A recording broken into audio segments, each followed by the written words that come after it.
also, I think the record industry has abdicated its responsibilities in terms of, technology.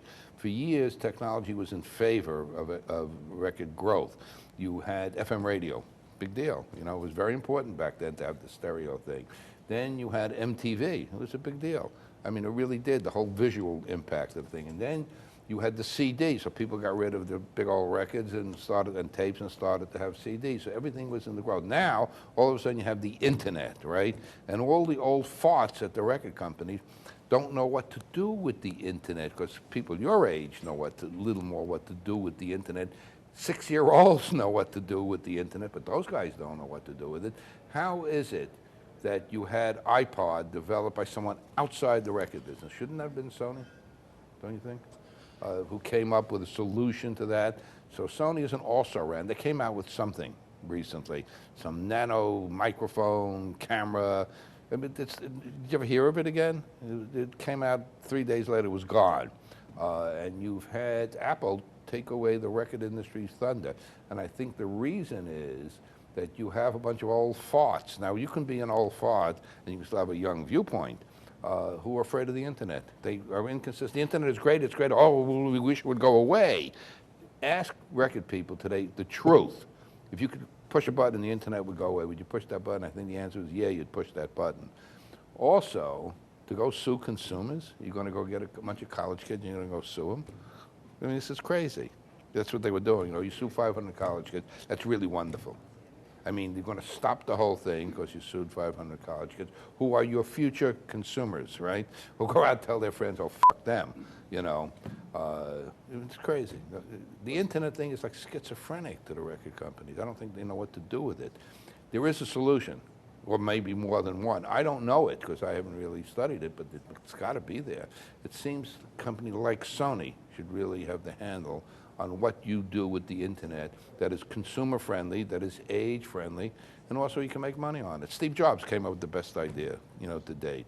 A stranger to the business. Right. What you're now having is Russ Solomon closing down Tower Records. So you have nothing. The one time the rack jobbers in a place like Walmart were very important. They were at the checkout counters, whatever. Brick and mortar seems to be going away. I mean, everything can be done online. I used to like brick and mortar. You could go in, I like the old albums, you could feel them, touch them. You can't do that today. Not that I'm suggesting, actually there is a business in old vinyl. People like it. It was fun to shop for records, at one time.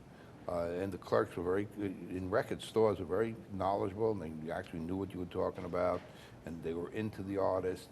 When you do this online, you don't get that same kind of thing. But on the other hand, you have a whole generation of people your age who are into online.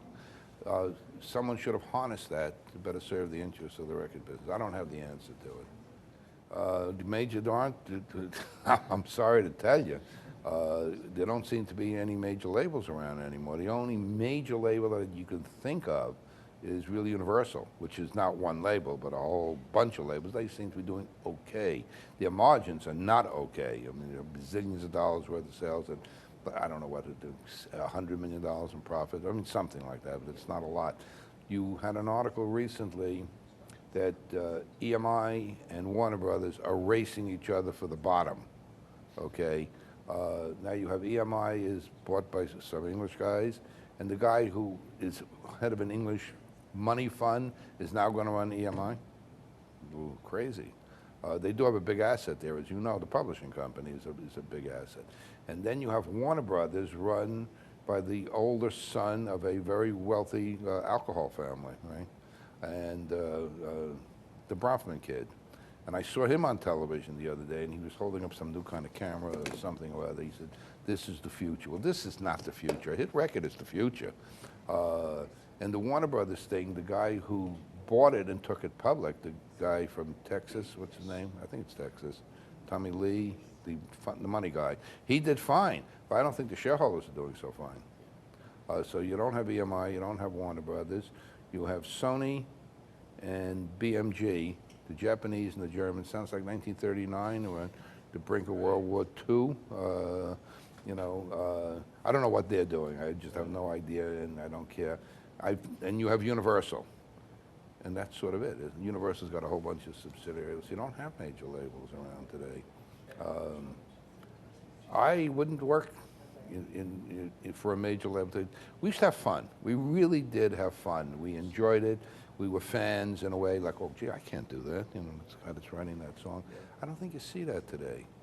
I think someone told me at Sony to have champagne parties every Friday to commemorate the departure of Tommy Mottola and Michelle Anthony and Donnie Ienner. People said they cursed the company.